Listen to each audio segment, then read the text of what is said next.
இந்த 2 சட்டமன்ற தொகுதிகள்ல முழுவதுமாக கவனம் செலுத்தி இந்த 2 தொகுதிகளில் வருகின்ற சட்டமன்ற தேர்தலில் ஒரு தொகுதியை தமிழக வாழ்வுரிமை கட்சி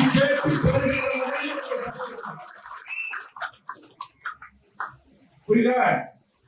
நான் இப்போது அறிவிக்கிறேன், மீண்டும் நான் பண்ருட்டி தொகுதியில் போட்டியிட போவதில்லை. அதனால விருத்தாச்சலத்திலையும் போட்டியிடலாம், கோடகிரியிலும் போட்டியிடலாம், நெய்வேலியிலும் போட்டியிடலாம், கடலூரிலையும் போட்டியிடலாம், குறிஞ்சிப்பாடியிலும் போட்டியிடலாம்.